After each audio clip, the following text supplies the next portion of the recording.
Welcome to the story of a man who painted beauty with pain. A man who turned loneliness into light, who gave the world over 2,000 paintings, but died believing he was a failure. He never saw fame. He never felt success. He was rejected, misunderstood, and left alone in silence. But he never stopped painting. He painted until the very end, not for money, not for fame, but because his soul was screaming for color. This is not just a story about art. It's a story about what happens when the world doesn't understand you, and you keep creating anyway. It's about finding meaning inside madness, about how pain can be powerful, and how beauty can survive even if the artist does not. Vincent Van Gogh's life was full of struggle. But from that struggle came some of the most powerful, emotional, and unforgettable paintings in human history. He didn't paint what he saw. He painted what he felt. And that's what made him immortal. So get ready for a story that will touch your heart, break it, and rebuild it again with every brushstroke. And yes, this video is also great for your English. As you listen, you will hear real emotional English used in the most powerful way. It will help you understand deep vocabulary, practice listening, and feel every word. So sit back, turn the lights down, and let me tell you the story of Vincent van Gogh, the man who painted his pain. Part 1. A Quiet Boy in a Cold World, 1853 to 1873. Let us begin. Not with paintings, not with colors, but with silence. Because Vincent van Gogh's story begins in silence. He was born on March 30th, 1853, in a small village called Zundert in the Netherlands. The weather was often gray, the fields were flat, the winds were cold. But the silence wasn't just outside. It lived inside him. Here's something most people don't know. Vincent was born exactly 1 year after his parents' first son died. A baby also named Vincent. That child had died during birth. So when the second Vincent was born, they gave him the same name, the same birthday, the same place. Can you imagine growing up with your own name already written on a grave? Every time he walked to church, he passed a tombstone with his name on it. It said, Vincent van Gogh, born March 30th, 1852. Died March 30th, 1852. He was born into grief, not joy. He didn't just carry his name. He carried the ghost of a brother he never knew. Vincent's father was a Protestant pastor, strict and cold. His mother was serious, focused, and deeply religious. Vincent was not playful. He was not easy to raise. He was sensitive, quiet, and different. He liked to walk alone in fields. He stared at flowers for hours. He talked more with nature than with people. Other children didn't understand him. Teachers didn't understand him. Even his parents didn't understand him. But he had one light in his life. His younger brother, Theo van Gogh. Theo was kind, gentle, and always listened. He believed in Vincent, even when no one else did. This bond between two brothers would become one of the most important relationships in art history. Without Theo, there would be no Vincent. And that's not a metaphor. That's a fact. But as a child, Vincent didn't dream of being a painter. He didn't believe he was good at anything. At 11, his parents sent him to a boarding school. He hated it. He was bullied. He wrote letters home begging to come back. But his father said, "You must become a man." Vincent obeyed. He always tried to be what others expected. He wanted to please his father. He wanted to be useful. He wanted to matter. But no matter how hard he tried, he always felt like a failure. At 16, Vincent began working for an art dealership called Goupil and Siey. His uncle helped him get the job. He was sent to The Hague, later to London, and then to Paris. For the first time, Vincent touched art every day, but not by painting it. He sold it. And for a short time, he was happy. He walked through the streets of London with a book in his coat pocket. He fell in love with a woman named Ursula, the daughter of his landlady. He dreamed of marrying her. He told her how he felt. She laughed. She said she was already engaged. Vincent's heart shattered. He didn't understand. He thought love would come if you were honest. But the world wasn't fair. The world didn't care. That rejection hit him hard. And it stayed. After that, Vincent's behavior changed. He became serious, strange, obsessed with religion. He stopped caring about selling art. He stopped talking to customers. He began quoting Bible verses at work. Soon he was fired, but he wasn't angry. He thought, maybe this is a sign.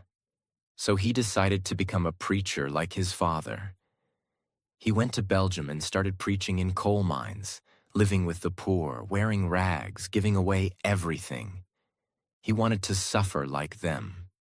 He believed suffering was holy, but even there, he was rejected. The church said he was too extreme, too emotional, too unstable. He was sent away again. Vincent was now 27 years old. He had failed as a son, failed as a salesman, failed as a preacher, failed as a man. No job, no love, no future. But in this moment of complete failure, something new appeared. A voice inside him said, "Then I will be a painter." After being dismissed from the church mission in Belgium, Vincent wandered alone through the gray, cold streets of Borinage, a coal mining region. He had no job, no money, and no direction. But he had one thing left: a deep need to express something that words could no longer carry. He lived among the miners, men with blackened faces, coughing from dust, their hands cracked from work. He saw their wives washing clothes in freezing rivers. He saw children with bare feet and empty stomachs. He shared their food, slept on the floor, and wore the same torn clothes they did. The church called him too extreme, but he wasn't trying to impress anyone anymore. He just wanted to understand suffering, and more than that, to capture it. That's when a thought struck him. If he could not preach with words, maybe he could preach with colors. He began to draw the people he saw, the miners, the mothers, the hungry children, their tired eyes, their hard lives.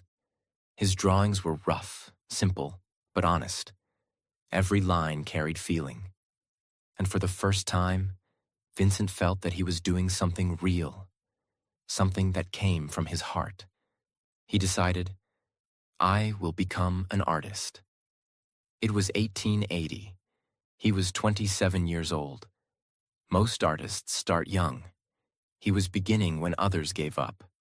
Vincent didn't have money for paint, brushes, or canvas. He used charcoal, pencils, and cheap paper. He taught himself anatomy, perspective, and shading by copying books and studying the Bible. He studied nature, the way light touched the fields, the way shadows moved across faces. He believed that to paint life, you must first live it. His first real mentor was his cousin by marriage, Anton Mauve, a professional painter in The Hague. Mauve helped him learn how to mix oil paints and prepare canvases. Vincent respected him deeply, but his relationship with him also became complicated, just like most relationships in his life. Because Vincent wasn't easy to handle. He was emotional, impatient, and obsessive. He could work for days without eating, then collapse from exhaustion. He wanted every painting to be perfect, not in technique, but in truth. Mauve once told him, "You have talent, Vincent, but you must learn to control your emotions." Vincent replied, "If I control my emotions, there will be no art." That was his truth. During his time in The Hague, Vincent met a woman named Clasina Maria Hornick, known as CN. She was a poor woman. She had been a seamstress, a prostitute, and a single mother of a small daughter. Most people looked down on her, but Vincent saw something different. He saw human pain, and he wanted to protect her. He invited Cyan and her daughter to live with him. He gave them food, a bed, and his care. He painted her many times, sometimes holding her child, sometimes sitting alone, sometimes sewing quietly by the window. For Vincent, it wasn't just love. It was compassion. He wanted to show that even the poorest people deserve dignity and beauty. But society didn't understand. His family was horrified. They said she was a disgrace. His father called the relationship sinful. Even his mentor Mauve stopped speaking to him. Vincent defended Cien fiercely, but deep inside he was breaking again. After 2 years, the pressure became too heavy. He had no money, no support, and too much emotional weight. He left her. It destroyed him. But he also knew he couldn't help her if he couldn't even help himself. This heartbreak bled into his art. You can see it in his early paintings, filled with dark browns, blacks, and deep grays. They were heavy, sad, but full of truth. After leaving The Hague, Vincent returned to live with his parents in the Dutch village of Nieuwenen. He set up a small studio in their house and began painting the peasants and workers who lived nearby. His father still didn't believe in him. He thought painting was a childish dream. But Vincent worked harder than ever. He would wake up before dawn, walk for hours across the countryside, and study the faces of farmers and women working in the fields. He didn't want to paint rich people or pretty scenes. He wanted to paint reality, the sweat, the dust, the rough hands that fed the nation. In 1885, after 5 years of self-teaching and endless practice, Vincent created what he considered his first real masterpiece, The Potato Eaters. It shows a poor family sitting around a dimly lit table, eating potatoes with their hands. Their faces are rough, their skin is dark, their expressions tired. But there is warmth in their togetherness. Vincent said, "I wanted to show that these people have earned their food honestly. They have tilled the earth themselves." The painting was earthy, real, emotional, exactly what he wanted. But the art critics hated it. They called it ugly, unrefined, and poorly painted. Vincent was crushed, but not broken. He wrote to his brother Theo, "I would rather paint one honest face full of wrinkles than 100 smooth ones full of lies." That one sentence shows the essence of Van Gogh, a man who cared more about truth than perfection. Throughout these years, Vincent wrote hundreds of letters to his brother Theo. These letters are among the most beautiful ever written, full of emotions, dreams, doubts, and gratitude. Theo wasn't just his brother. He was his best friend, emotional support, and financial lifeline. Theo worked as an art dealer in Paris and sent Vincent small amounts of money every month so he could continue painting. In return, Vincent sent him paintings, sketches, and letters describing every feeling he had. He wrote about the way sunlight changed the colors of fields, about his loneliness, his anger, his love for art, and his fear of failure. It's because of these letters that today, we know exactly how Van Gogh thought and felt. But life in Nuenen wasn't peaceful. Vincent had problems everywhere he went. The villagers didn't like him. They thought he was strange. He often painted women in fields or inside cottages, and people spread rumors about him. His relationship with his father became worse every day. In 1885, tragedy struck. His father died suddenly of a heart attack. Vincent blamed himself. He thought his stubbornness and behavior had caused his father stress. He felt enormous guilt. But he expressed it not with tears, but with color. He began painting even more obsessively. Day after day, he stood in the cold, mixing paints with trembling hands, trying to turn sadness into something beautiful. But inside, he was still lost. He needed change. He needed new air, new light, new inspiration. By 1886, Vincent decided to leave his home and move to Paris, where his brother Theo lived. He wanted to see the modern art world, to meet other painters, to learn new styles. He believed that Paris would change his life. He packed his paints, brushes, and canvases, said goodbye to the small Dutch village that never understood him, and took the train toward the city that would shape the rest of his life. He didn't know it yet, but Paris would introduce him to color, friendship, rivalry, and the beginning of madness. Part 2. The Colors of Paris, 1886 to 1888. In February 1886, Vincent Van Gogh arrived in Paris, where his younger brother Theo was working as an art dealer. Theo welcomed him with open arms, but he was shocked. Vincent looked like a ghost. He was thin, pale, sickly. He had barely eaten. His clothes were worn out. But in his hands, he carried a small bag with what mattered most: his paintings. When Theo saw them, dark, heavy, brown-toned, he was silent. Because Paris was different now. The world of art had changed. A revolution was happening. Impressionism. At first, Vincent hated what he saw in Paris. Artists were painting bright pinks, blues, and yellows. They weren't focused on deep emotion or suffering. They were painting the beauty of the moment. He thought it was shallow, too easy, too happy. But then, something happened.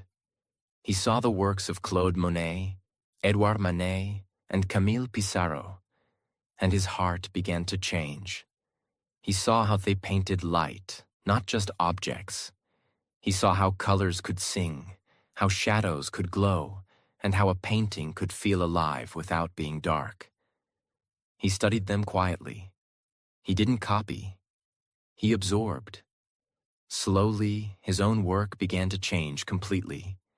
Instead of browns and blacks, he began using oranges, blues, greens, purples, and golds. He stopped painting peasants and started painting city streets, bridges, flowers, cafes, and self-portraits. In just 2 years, his style transformed so much that even Theo couldn't believe it. He began painting with faster strokes, using thick layers of paint, called impasto, creating texture, movement, and emotion in every brushstroke. He painted what he felt, not what he saw. His self-portraits became a mirror of his emotions. In one, his eyes look calm. In another, full of fire. In some, he looks like he hasn't slept in days. Because he hadn't. He worked constantly. Sometimes he painted 3 to 4 canvases a day. He barely ate, barely rested. He drank coffee and smoked constantly, just to keep going. Vincent once said, "I put my heart and soul into my work, and I lose my mind in the process." And that's exactly what was happening. Paris wasn't just about color. It was about connection. Theo introduced Vincent to a new world of artists, many who were not yet famous but would become legends in the future. He met Paul Gauguin, intense, proud, and mysterious. Henri Toulouse-Lautrec, short, wild, and brilliant. Émile Bernard, young and experimental. Georges Seurat, the creator of pointillism. They all debated, argued, drank, and painted together. They sat in cafes, smoked cigarettes, discussed truth, beauty, light, religion, madness, and technique. But even here, Vincent struggled. He had strong opinions. He was emotional, direct, and often rude. He spoke honestly, but sometimes his honesty hurt people. Some artists loved him. Others avoided him. He didn't belong to any group. He was too intense, too much of a storm in a quiet room. But they all respected one thing. His passion was unstoppable. Even if they thought he was strange, they knew he was real. He wasn't chasing fame. He was chasing truth. During this time, Theo played a silent, heroic role. He paid for everything. Vincent's food, rent, paint, canvas, brushes, and medical treatment. Even when Vincent ignored him, argued with him, or disappeared for days, Theo stood by him. Theo even tried to sell Vincent's paintings to clients, but nobody bought them. They said, "Too messy, too emotional, too wild. He will never be successful." Theo wrote to friends, "My brother may be mad, but his madness is pure." Imagine the pain Theo must have felt, seeing the genius, but knowing the world was blind. As Vincent painted brighter colors, his soul grew darker. He became more isolated, more anxious, more obsessed. He drank heavily, mostly absinthe, a strong and dangerous alcohol. He barely ate. He worked all night, slept all day. He wrote hundreds of letters to Theo, filled with hope and despair in the same sentence. He was now 35 years old. He had no wife, no children, no fame, no peace. Only art, loneliness, and Theo. He started having hallucinations, hearing voices, and falling into deep depressions. But even as his mind broke, his paintings exploded with energy. By 1888, after 2 intense years, Vincent couldn't take Paris anymore. The noise, the chaos, the competition. It was too much. He needed quiet, sunlight, and space to breathe. So he packed his things, dozens of canvases, hundreds of brushes and paints, and left Paris.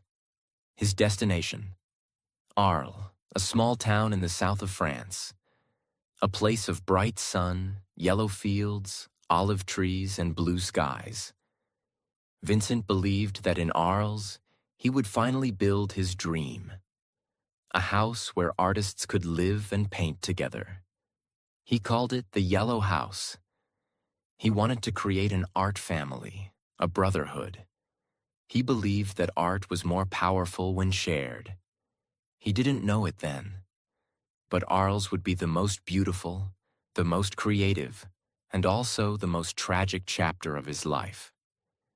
He arrived in Arles, a small town in the south of France, in February 1888. The streets were quiet. The sun was warm. The skies were clear. The fields stretched golden into the distance. This was the opposite of everything he had known. And for a moment, he felt peace. Vincent rented a small home at 2 Place Lamartine, a modest house with pale yellow walls. He painted the walls himself. He filled the rooms with his own paintings. He placed his easel by the window to catch the light. He called it the Yellow House. But it was more than just a home. It was a dream. His dream. He wanted this to become a place where artists could live together, paint together, share meals, argue about philosophy, and build a new kind of art movement, full of emotion and truth. This was going to be his artist's paradise. A new beginning, a family of colors. In the first few months, Vincent painted like a man possessed. He was overwhelmed by the light, the colors, the movement of the South. He began experimenting with bright yellows, fiery oranges, emerald greens, and soft purples. He painted the fields and wheat bending in the wind, the stone bridges warm from the sun, the night sky filled with swirling stars, his bedroom small and simple, filled with blue peace, the chairs, the boots, the coffee cups, every detail of life turned into emotion. But most famously, he painted sunflowers. A simple flower, but under Vincent's hand, it became something holy. The petals glowed, the stems leaned with movement, the colors shouted without words. He painted 7 versions of the sunflowers, each one different. Some full of life, some dying, some open, some closed. Because that's what he believed. Even dying flowers are beautiful. He once wrote, "The sunflower is mine, in a way." And he was right. Nobody had ever painted them like that before. And nobody ever would again.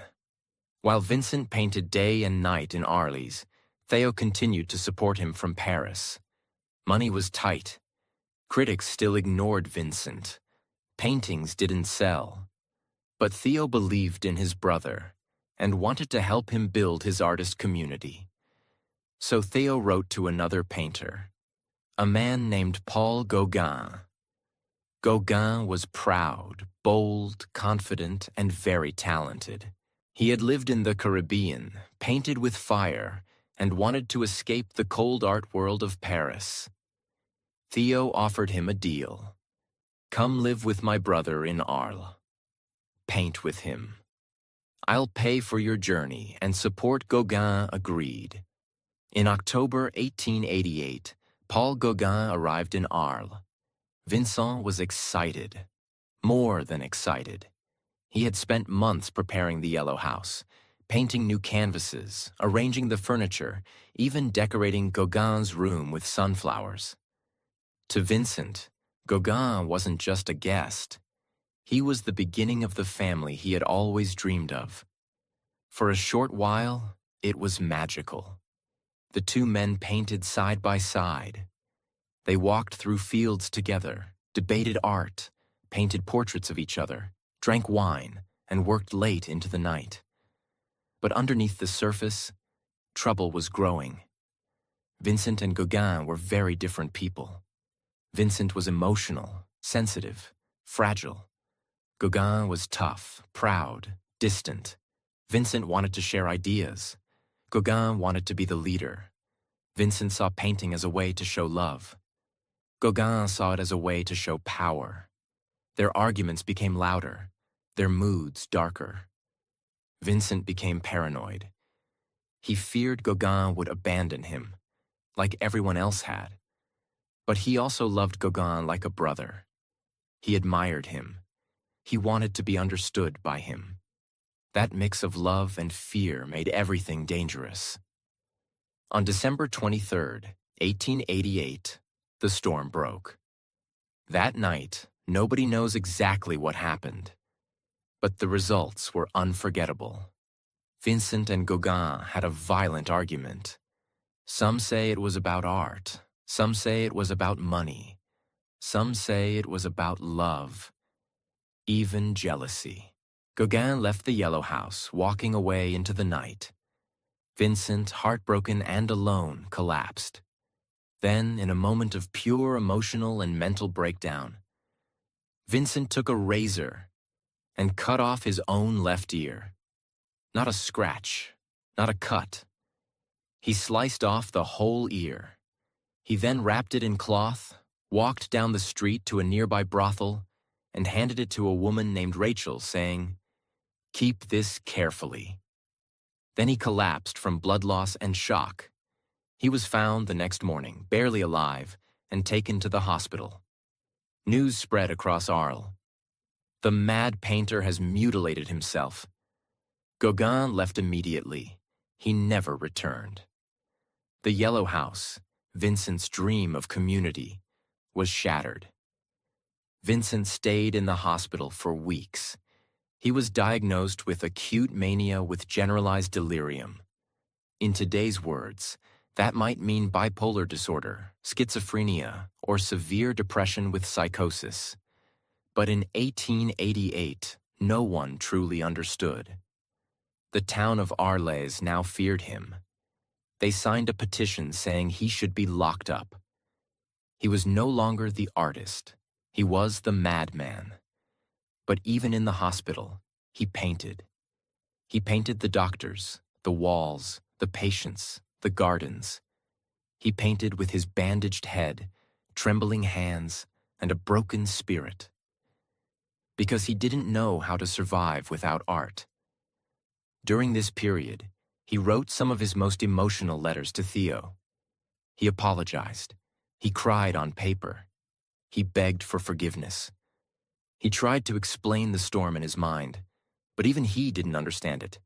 He wrote, "I am not mad, or at least not always, but sometimes the darkness is louder than the light." Theo never gave up. He never blamed him. He simply said, "Paint when you can. Rest when you can't. I will be here." That love, pure, unconditional, kept Vincent alive. In January 1889, Vincent was allowed to return home. But it wasn't the same. The yellow house now felt empty, haunted. His neighbors avoided him. Children ran away when he walked by. He tried to paint again, but the silence inside the house was too loud. The dream was dead.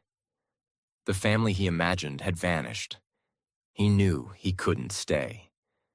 So in May 1889, Vincent made a decision that shocked even Theo.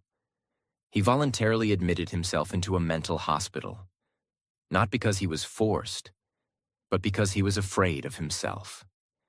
He went to Saint-Rémy-de-Provence, a former monastery turned into an asylum. It was quiet, surrounded by gardens, fields, and stone corridors. He brought his paints with him, and there, in that silent place, he created miracles. Part 3, The Starry Night and the Storm Within, 1889 to 1890. The gates of Saint Paul de Moselle Asylum closed behind him in May 1889. Vincent Van Gogh entered not as a prisoner, but as a man who was terrified of what his own mind might do next. The asylum stood outside the small town of Saint-Rémy-de-Provence, in the south of France. Once it had been a monastery. Now it was home to about 30 men suffering from mental illness. Thick stone walls kept the world out, and the patients in. The rooms were small, with iron bars across the windows. At night, the wind howled through the olive trees outside, echoing like ghosts. But Vincent did something no one expected. Instead of despairing, he made the asylum his studio. His cell was bare, a bed, a chair, a small table. But from the narrow window, he could see the gardens, and beyond them, the hills of Provence. That small rectangle of sky became his universe. He was allowed to walk outside under supervision, so he studied the olive groves, the cypress trees, the wheat fields, and the blue mountains in the distance. Every day he carried his paints, brushes, and easel into the courtyard. The other patients watched him quietly, some talking to themselves, some staring into space. But Vincent was calm when he painted. It was the only time his mind stopped shouting. He wrote to Theo, "I feel calm when I paint. The suffering passes, and I feel harmony again." At first, he painted what he saw directly around him. The garden of the asylum, full of irises and roses. The long corridors echoing with footsteps. The doctors and attendants who cared for him. He painted self-portraits again, dozens of them. Because, as he said, "I have no other model." In each portrait, his expression changed. Sometimes weary, sometimes fierce, sometimes peaceful, sometimes afraid. He was recording his soul, not his face. He painted the irises with purple petals twisting in every direction, alive and wild. He painted olive trees that seemed to dance in the wind, their branches curling like flames. He painted the cypresses, tall and dark, reaching toward heaven like black fire. Those paintings weren't quiet landscapes. They were his inner storms made visible.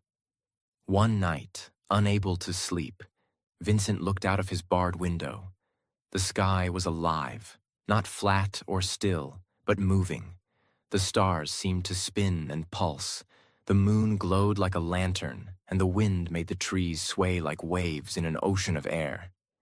He stared for hours. Then he turned to his canvas. What he painted that night became one of the most famous images in the world. The starry night. It wasn't a realistic sky. It was the sky as Vincent felt it. The energy, the motion, the fire behind the calm. He used thick swirls of blue and white, golden stars bursting like suns, a crescent moon, a dark cypress rising like a question, and below it all, a small, silent village asleep under the cosmic storm. In the painting, the stars seem alive, and the earth seems still. Exactly how Vincent felt inside. His mind was chaos. The world outside was peace. So he reversed them. He wrote to Theo. Why, I ask myself, shouldn't the shining dots of the sky be as accessible as the black dots on the map of France? Just as we take the train to go to Tarascon or Rouen, we take death to go to a star. That one line shows how he thought, not with despair, but with wonder. Even when his life was breaking, he still believed in light. But the peace never lasted. There were days when he couldn't paint at all. He had violent seizures, what doctors called epileptic fits. He would collapse, shake, and wake up confused. Sometimes he tore his own clothes, screamed, or refused to eat. He was haunted by voices, by nightmares, by loneliness. Yet even after each episode, he went back to work. He didn't destroy his madness. He painted through it. He wrote to Theo, I am unable to describe exactly what is wrong with me. There are moments when I am terribly anxious and I don't know why. But I must go on working as if nothing had happened. That sentence alone defines his genius. He kept painting even when he didn't trust his mind. Throughout his time in Saint-Rémy, Vincent wrote over 150 letters to Theo. They are some of the most tender letters ever written between two brothers. He described each painting in detail, the colors, the brushstrokes, the mood. He told Theo how the cypresses fascinated him, how the wheat fields made him think of eternity, how he felt trapped yet strangely alive. And always, he thanked Theo for his patience and money. Theo, in return, kept encouraging him. He promised that one day people would see Vincent's worth. He sent him supplies, words